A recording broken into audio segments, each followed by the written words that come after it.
¿Estás grabando? Perfecto. Partimos entonces. Déjame hacer compartir pantalla.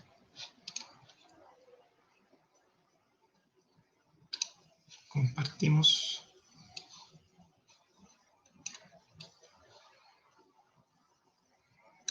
Vamos a compartir ahí pantalla. Sí, me confirman por voz que se vea bien.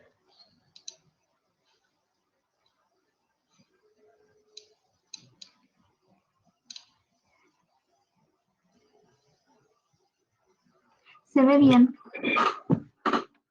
Sí. Perfecto. Entonces, vamos a partir. Esta clase es un poco un bálsamo en las clases que hemos tenido. Es una clase que va a ser relativamente breve y vamos a tratar de enlazarla con la clase que vimos de hipertensión portal.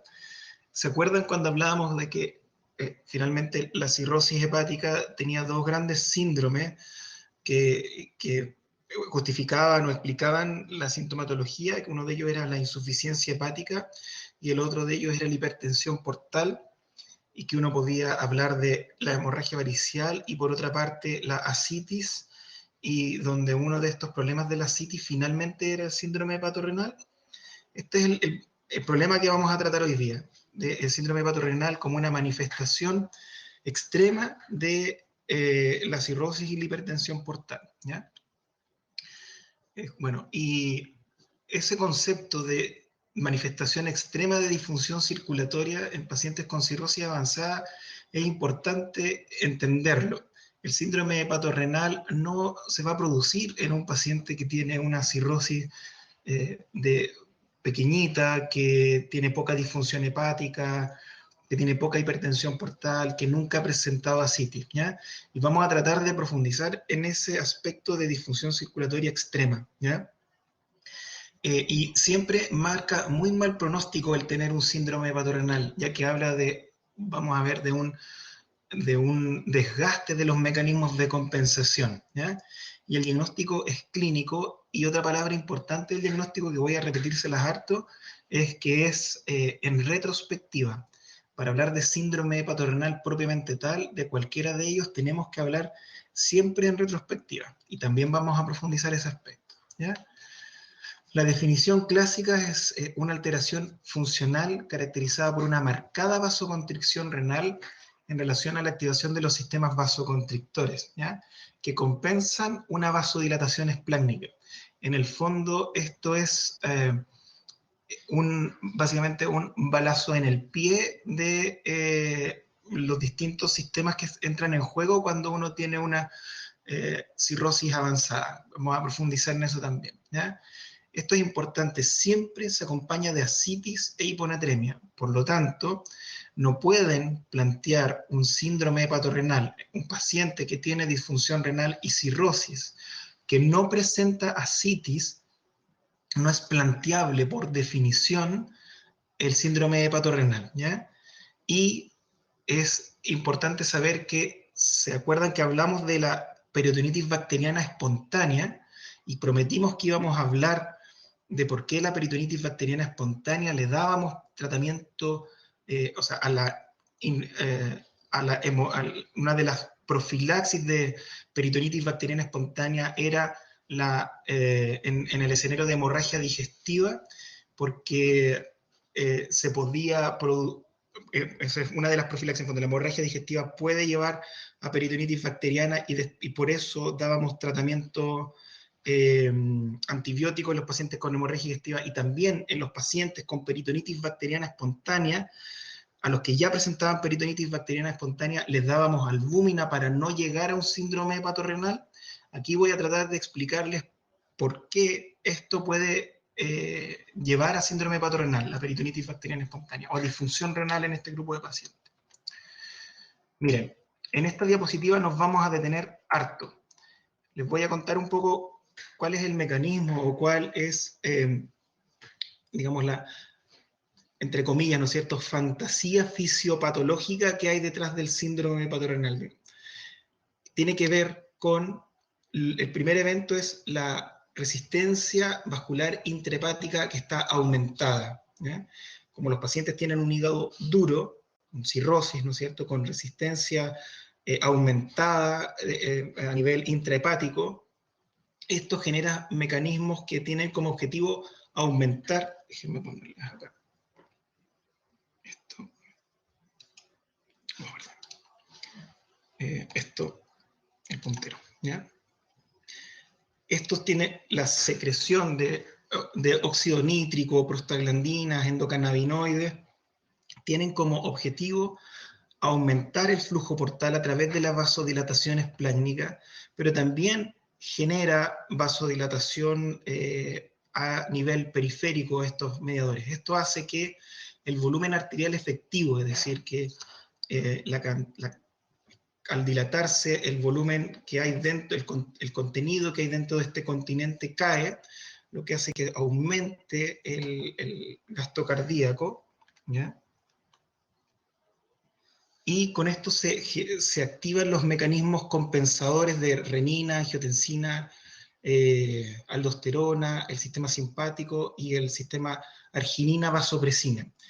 Entonces, si se dan cuenta, en esta sumatoria de eventos, tenemos por un lado mediadores vasodilatadores y por otro lado mediadores vasoconstrictores que tienen como objetivo aumentar el flujo a nivel renal. Entonces, ¿qué ocurre? Al ocurrir vasodilatación esplácnica, ¿no es cierto?, el volumen efectivo que llega a los riñones cae. En el fondo, los riñones se encuentran en hipoperfusión. Y esto, durante un periodo de tiempo, esta hipoperfusión es compensada por los mecanismos propios intrarrenales, principalmente prostaglandina y otros vasoconstrictores, y de esta forma el filtrado glomerular se logra mantener en el tiempo. No sé si se entiende un poco este desorden fisiopatológico. Por una parte tenemos el hígado que está secretando mediadores vasodilatadores, y por otra parte los riñones y otros sistemas están produciendo vasoconstricción, lo que por un momento puede mantener el filtrado glomerular, pero finalmente cuando esto es sobrepasado, estos mecanismos de compensación son sobrepasados, cae el filtrado glomerular y esto produce el síndrome hepatorrenal. Por eso es una disfunción circulatoria extrema, porque esto se pierde. Y basado en esta fisiopatología, y si sabemos, ¿no es cierto?, que uno de los mediadores que permite que haya algún grado de flujo adecuado a nivel renal son las prostaglandinas. Si nosotros les damos antiinflamatorios a los pacientes cirróticos que se encuentran ya con este desequilibrio, finalmente esto es una patada en las costillas al riñón que está apenas sobreviviendo. Por eso uno de los mensajes de esta diapositiva es que no hay que utilizar antiinflamatorios no esteroidales en los pacientes con cirrosis, ¿ya? De hecho, si quieren tratar dolor en pacientes con cirrosis, utilicen paracetamol. El paracetamol en dosis terapéutica es muy, muy seguro para el hígado, es el medicamento de elección para el manejo de dolor en los pacientes cirróticos. Esta es una de las razones de por qué prohibimos este medicamento en este grupo de pacientes, ¿ya? Eso con respecto a la fisiopatología. Quiero detenerme bien en esto porque esta teorización de cómo funciona el síndrome patronal es importante que se entienda desde ya. No sé si hay algo que no queda claro, algo que no se entienda de este mantra como principal de la fisiopatología de este problema.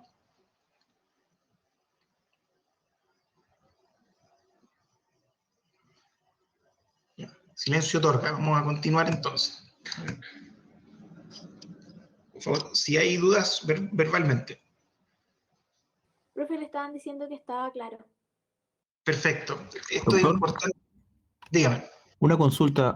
Aparte del paracetamol, en caso de un paciente con cirrosis y no podemos dar AINES, aparte de paracetamol, ¿podría haber otro fármaco que podríamos recetar? para el Sí, tratamiento del dolor. se pueden utilizar siempre, prefieran igual, no están exentos, pero si deben utilizar un siguiente escalón terapéutico, no es del todo recomendado, ¿no es cierto? Pero pueden utilizar los COX-2 selectivos. ¿Eh? Eh, igual hay un efecto, por supuesto, a nivel de prostaglandinas renales, pero es menos deleterio a, que los COX-2 no selectivos, aunque igual traten de mantenerse en eso y si necesitan algo más, pueden utilizar tramadol, pero ahí ojo con los efectos adversos a nivel gastrointestinal, sobre todo constipación, y que esto pueda empeorar la encefalopatía hepática en este grupo de pacientes. ¿Ya? Pero traten de no salir de ese grupo farmacológico. ¿Bien? Entendido. Gracias, doctor. Súper. No, nada. Perfecto, pero la idea central está con respecto a la disfunción circulatoria extrema. Acá les traigo este monito un poco para hablar de esto que está acá. Fíjense que en la cirrosis, ¿no es cierto?, hay mayor translocación bacteriana, ¿bien? Y algo que van a ver después en sepsis, o si es que ya lo han visto, ¿se acuerdan que en sepsis uno de los mediadores importantes son los PAMs? ¿Se acuerdan que son estos patrones moleculares de las bacterias, y también los DAMs, los de daño, ¿no es cierto?, y de patógenos, los PAMs y los DAMs? Estos mediadores producen vasodilatación, ¿ya? Por lo tanto, al ocurrir mayor vasodilatación, ¿no es cierto?, en un paciente que ya se encuentra con una vasodilatación esplácnica marcada, y si producimos más vasodilatación a través de mediadores bacterianos, como por ejemplo por el sobrecrecimiento bacteriano que produce el sangrado digestivo, ¿no es cierto?, o en el contexto de una peritonitis bacteriana, o en el contexto de sepsis, es algo que va a empeorar este mecanismo fisiopatológico al producir más vasodilatación, empeorar el flujo renal y de esta forma llevar a la falla renal. Esta es una de las razones de por qué en la peritonitis bacteriana espontánea damos albúmina, ¿no es cierto? Y también evitamos este ciclo de sangrado, peritonitis bacteriana espontánea y falla renal, ¿bien? Eso como para que se entienda el por qué hacemos las cosas, ¿ya? Bien, eso con respecto a la teorización fisiopatológica de esta cuestión. Vamos a lo bueno, en el fondo. ¿Cuándo hablamos de un síndrome hepatorenal? ¿Ya? Como les mencioné, por supuesto que tiene que haber cirrosis y ascitis. Recuerden de no cometer un error que es frecuente en la práctica de plantear síndrome hepatorenal en pacientes que tienen cirrosis iniciales y no tienen ascitis. Esto representa una disfunción circulatoria final, tardía. ¿Ya? Y utilizar los criterios diagnósticos de insuficiencia renal aguda del club de páncreas. ¿Ya? Perdón, del club de la ascitis, quiero decir. Entonces, para hablar de síndrome hepatorenal, hay ciertas cosas que no deben estar. Por supuesto, el paciente no debe estar choqueado, no tiene que tener uso de nefrotóxico, AINES, aminoglucósidos, medios de contraste, y también no debe haber una causa alternativa de daño renal, ¿ya? Y esto, hay signos macroscópicos de daño estructural, hablan de la proteinuria, la microhematuria, y que tenga una ecografía renal normal dentro de los hallazgos. Se solicita para hablar de esto, ¿ya?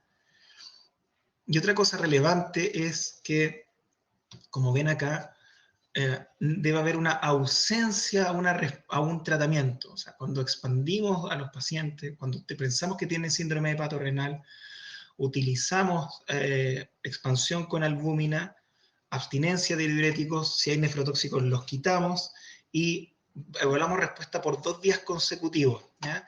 Y es ahí, en 2 días consecutivos de tratamiento, que planteamos el diagnóstico de síndrome hepatorenal. Por lo tanto, es un diagnóstico en retrospectiva. Por supuesto que uno puede sospechar que un paciente tiene síndrome hepatorenal. O sea, tengo un paciente con cirrosis avanzada que tiene falla renal, que no le encontré otra causa, por lo tanto, me parece que esto refleja una falla importante de los mecanismos de compensación circulatoria de estos pacientes, por lo tanto creo que puede tener un síndrome hepatorenal, pero para hablar de un síndrome hepatorenal propiamente tal, se requiere este periodo de tratamiento, y ahí recién hablamos que era un síndrome hepatorenal del paciente. Eso es relevante a la hora de conceptualizar este problema. ¿Bien? Si quieren me preguntan. Paramos acá. Sí, profe, yo tengo una pregunta con lo que estaba diciendo anteriormente. Sí. Esta como respuesta de los 2 días es el que el paciente no tiene una respuesta frente a la albúmina y quitando los diuréticos, o es que el paciente como que, no sé, pues le baja de la cirrosis, o sea, la citis o cosas así. No, me perdí un poquito. No, quiere decir la ausencia de respuesta.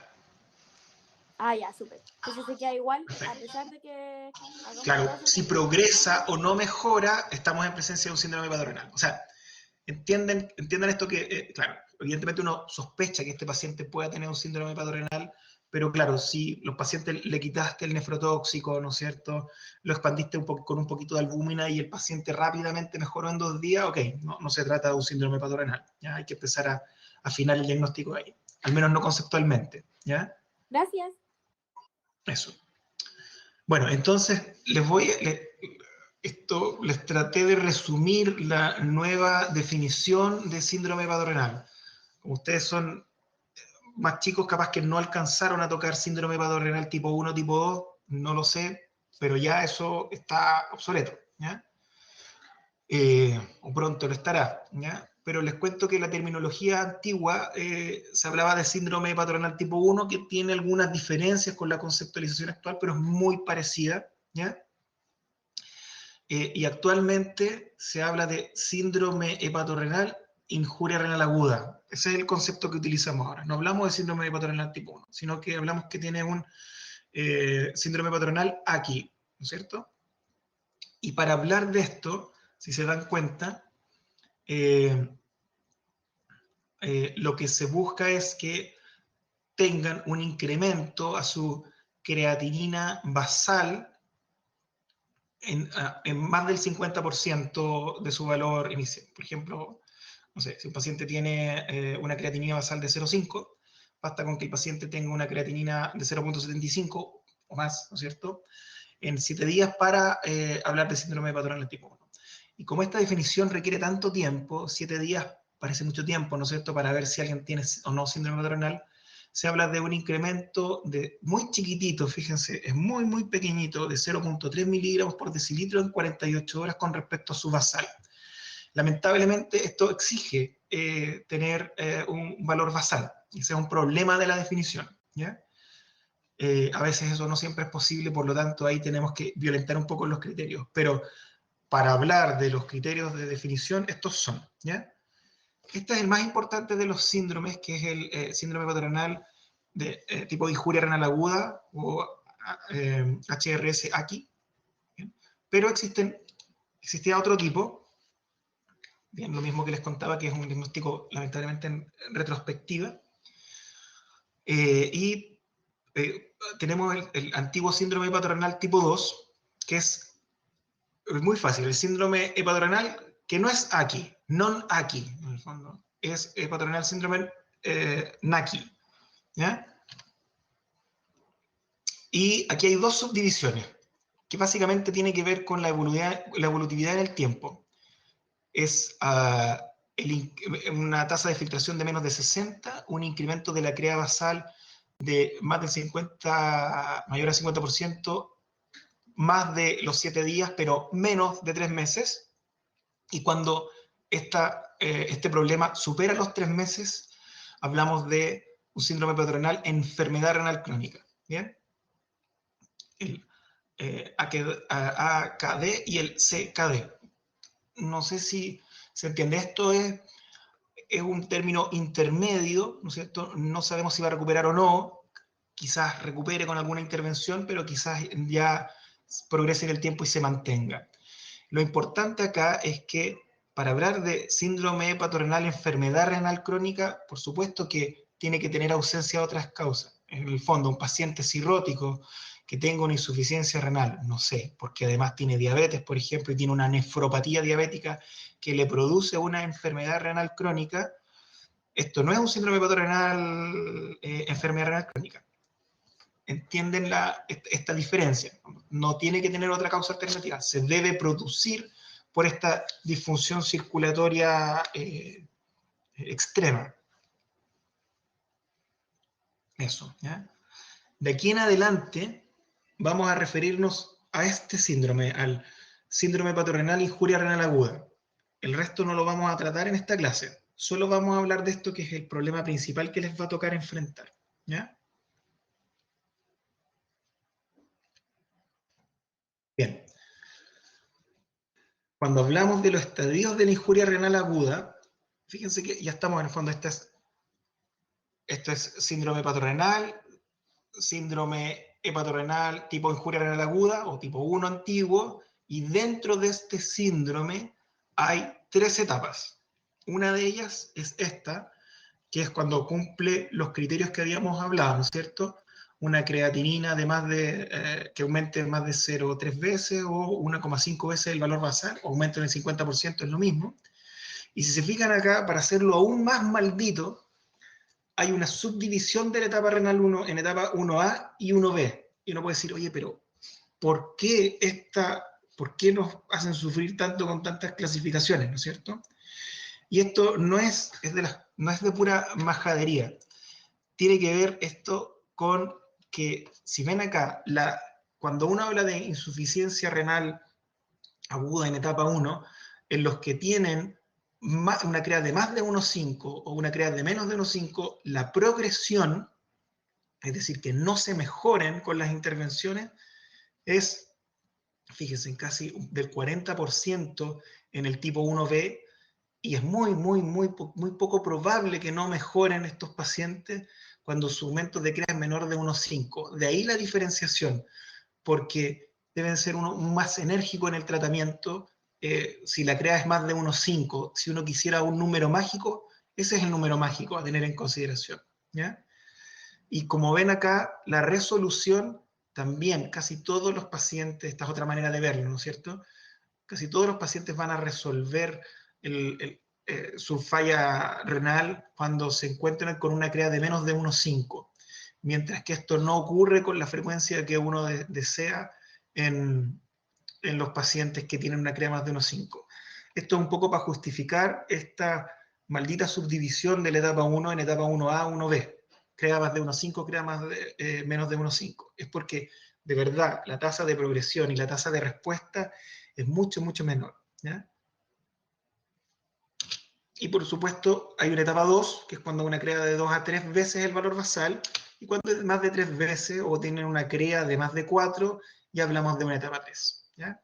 Y por supuesto que la progresión y la resolución es mucho menor en estos grupos. Y acá, fíjense estas divisiones. Este gráfico es bien, este es el gráfico de los perritos, ¿verdad? Yo tenía 10 perritos y uno se me fue a la nieve, ahora tengo 9.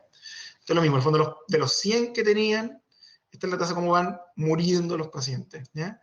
Si fijan, acá está tipo 3, tipo 2, tipo 1B, tipo 1A, y que no tienen aquí. Si se dan cuenta, la probabilidad de supervivencia de los pacientes que tienen aquí 1A es muy similar a los que ni siquiera tienen falla renal, ¿de acuerdo? Mientras que en los que tienen 1B, la supervivencia cae bastante, ¿ya? Con un seguimiento de 90 días. Mientras que los de 2 y 3 es similar, aunque es mucho más mala en el 3.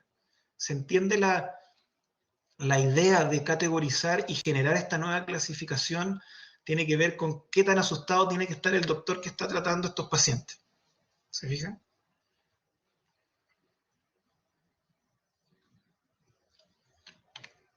Bien.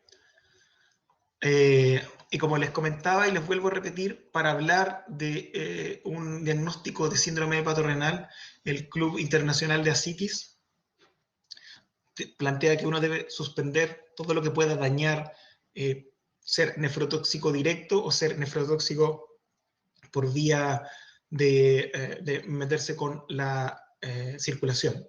Suspender los diuréticos, expandir con albúmina por 48 horas, ¿ya? Y sacar nefrotóxico, ¿ya? Entonces, cuando tienen, este es el manejo, ¿ya? Acá estamos ante en un paciente cirrótico que cumple los criterios, ¿no es cierto? Y que estamos en una etapa 1A. Eso quiere decir que este paciente tiene una CREA de menos de 1,5, ¿no es cierto?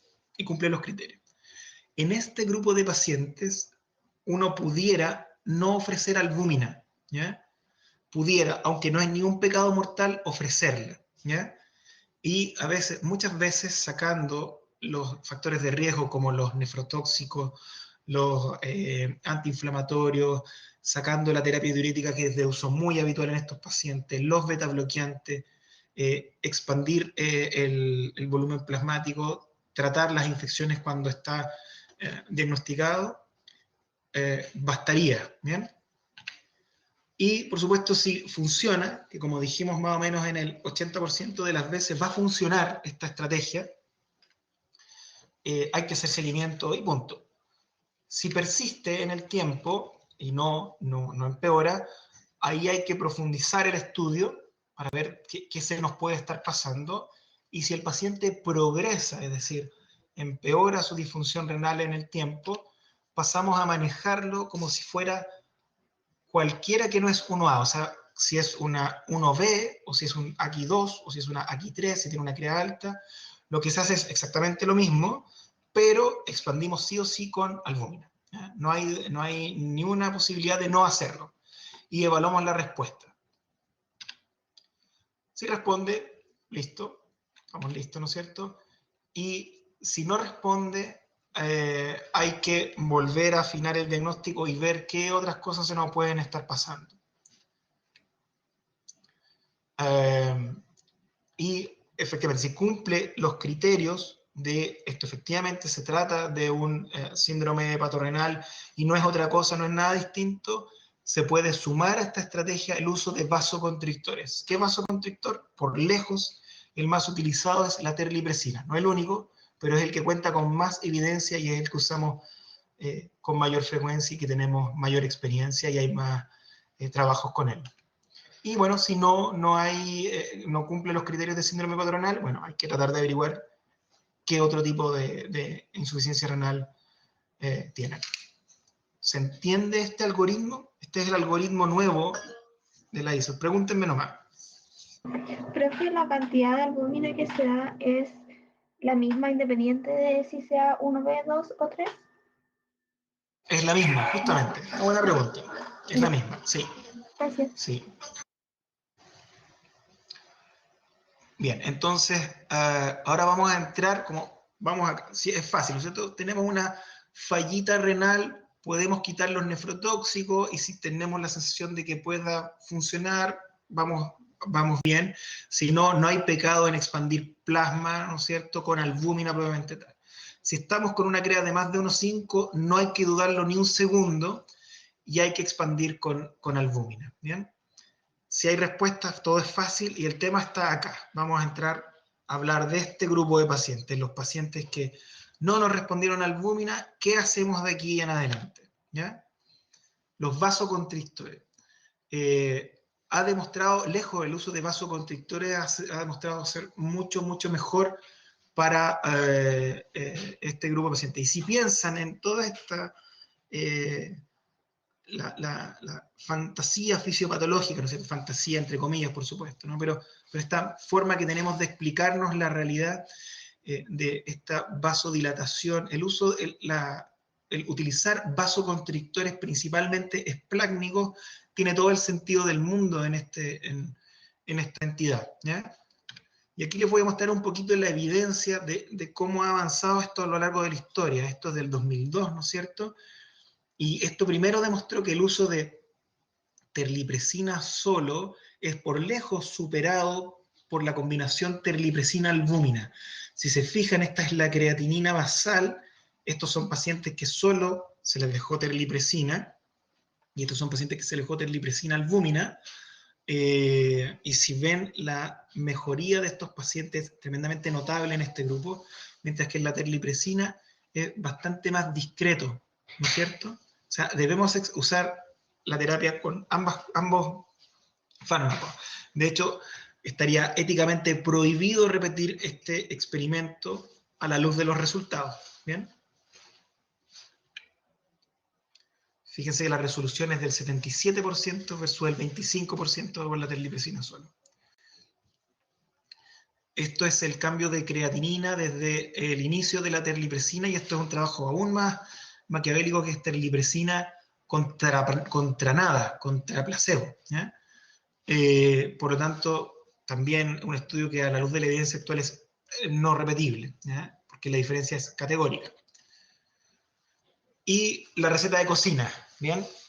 ¿Qué es lo que uno hace con la terlipresina? Aquí también les digo cómo utilizar las terlipresinas, si es en bolo o si es en infusión continua, y el tema está en que ambas estrategias tienen una efectividad bastante parecida en bolo versus en infusión continua. Sin embargo, los efectos adversos en bolo son lejos mucho mayor. Si fijan acá, al ser un vasoconstrictor, fíjense el trastorno de perfusión que hay en este paciente, es mucho mayor cuando se usa en bolo, cosa que si se hace, por ejemplo, el uso de terlipresina en la hemorragia digestiva varicial, se puede utilizar en bolo. De hecho, los trabajos son en bolo, versus que en síndrome hepatorrenal es en infusión continua. ¿Ya?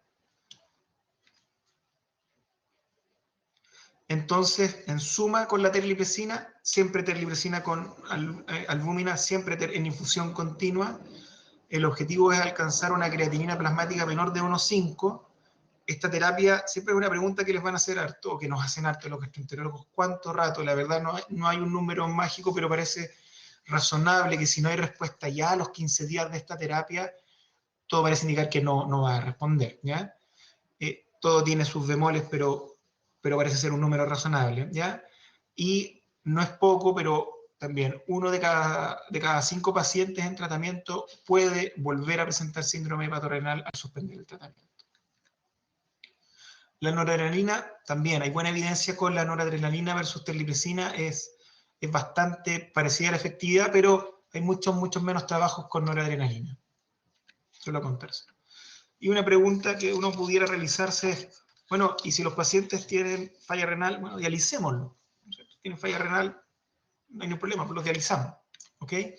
El tema es que la terapia de reemplazo renal, entiéndase diálisis, no mejora la supervivencia en síndrome hepatorenal, es más, la empeora. ¿Ya? En terapia de reemplazo renal hay trabajos donde muestran que a los pacientes les va peor dializándose que no dializándose.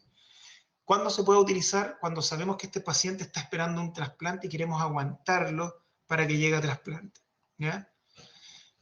Así que a corto plazo puede ser útil, pero no como una solución. Y el trasplante hepático, sí, pregúntame. Sorry, profe, me confundí. ¿La noradrenalina la puedo ocupar como una alternativa de la terlipresina o es como algo? Exacto, está como dentro de, cuando uno habla albúmina más vasoconstrictor, en el fondo es albúmina más terlipresina casi siempre, y acá quizá fue un pecado traérselos, pero la noradrenalina es una alternativa. Si les toca un centro donde no tengan terlipresina por algún motivo, la noradrenalina se puede utilizar igual. Si se fijan acá, compararon este estudio, lo que compara la supervivencia de noradrenalina con terlipresina, y es bastante parecida. ¿Se ve, no es cierto? Es bastante parecida, ¿ya? Como alternativa. ¿Bien? Entonces hablamos de diálisis. Les conté que es solo como puente a trasplante. No metan a diálisis, por favor, no hagan esa tortura a un paciente con síndrome hepatorenal. Y el trasplante, aquí estos son los datos dramáticos del trasplante, y es una de verdad, esto va a sonar un poco muy cursi, pero lo más parecido a un milagro que uno puede ver en medicina, o por lo menos en mi experiencia, es el trasplante hepático. Probablemente quienes tengan contacto con otros trasplantes puedan vivenciar algo parecido, pero el paciente cirrótico en una fase avanzada es un paciente terminal, es un paciente que se va a morir, ¿ya?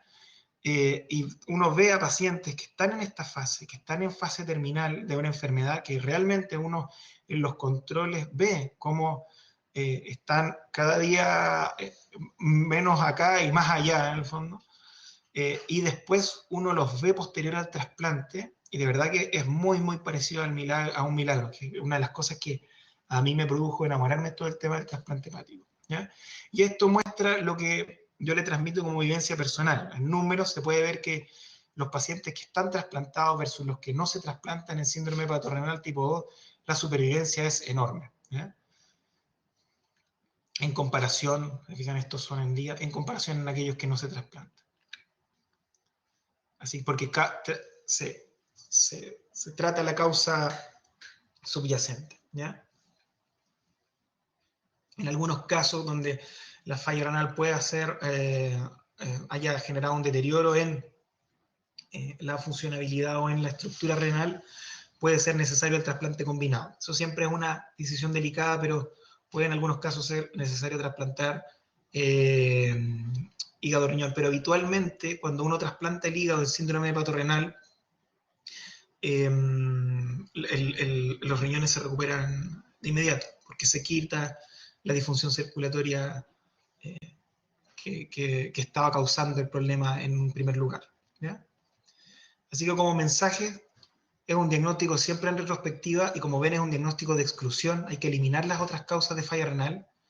El tratamiento de elección son vasoconstrictores más albúmina, terlipresina en infusión continua, y noradrenalina como tratamiento alternativo.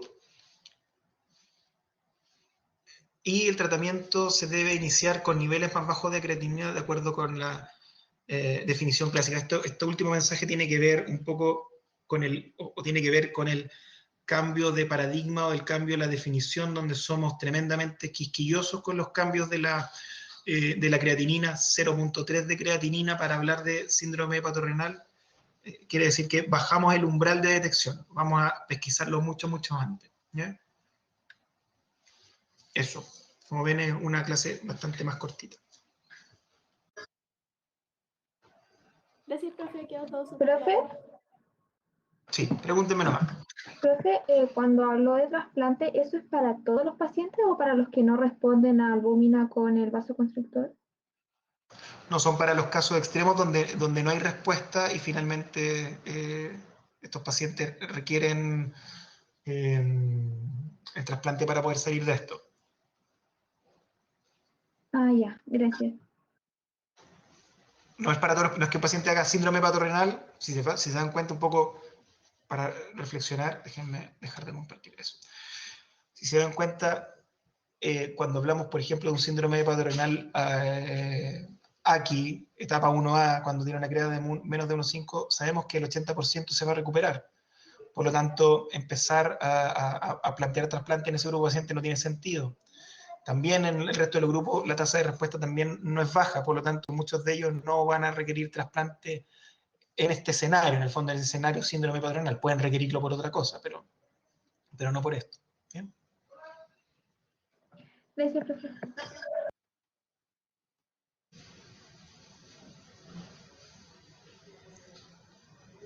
Recuerda, la última, espérate, deja poner en el chat. La última pregunta es como, ¿se acuerdan que les mencioné que más o menos un 20% que se soluciona, uno de cada 5, va a reaparecer el síndrome hepatorenal? Más o menos eso es la estadística. Eso es bruto en el fondo. Probablemente este número sea mucho, mucho menor en los menos graves, ¿ya?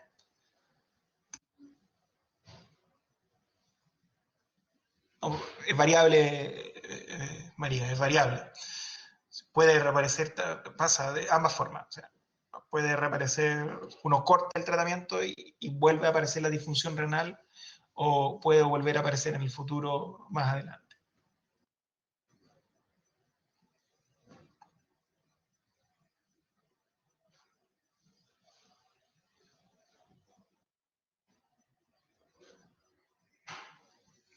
Una de las cosas de las que depende es esa. Bueno, no la única. A veces los pacientes ya tienen una cirrosis demasiado avanzada, que el tratamiento finalmente no logramos tratarlo. A pesar de ser adherentes, y lo que trato de decir es que a pesar de ser adherente, a tratamiento, la gente igual, siendo adherente, igual puede desarrollar este síndrome. Por supuesto que es menor en aquellos que son adherentes. Si es frecuente, sí, no es una rareza. Te mentiría si te diera un número de cuál es la frecuencia de síndrome patronal. No tengo ese dato ahora en mi cabeza, pero es una manifestación bien extrema de la cirrosis hepática.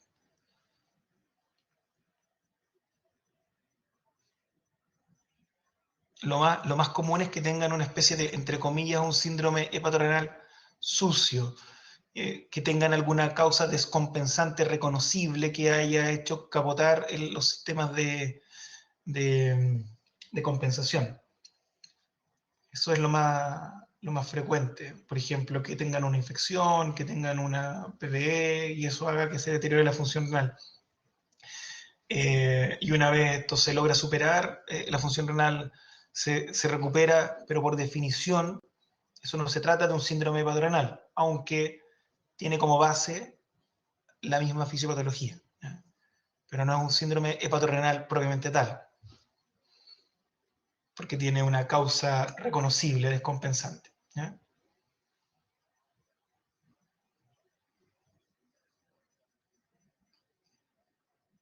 Eso. ¿Ven? Como les dije, era una clase más cortita, ¿ya?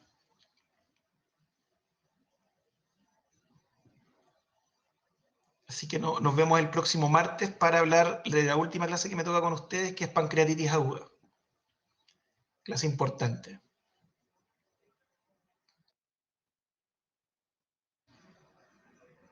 Gracias, Sí, profe, sí. cuídese. Igual ustedes que estén muy bien. Mándenme los videos para poder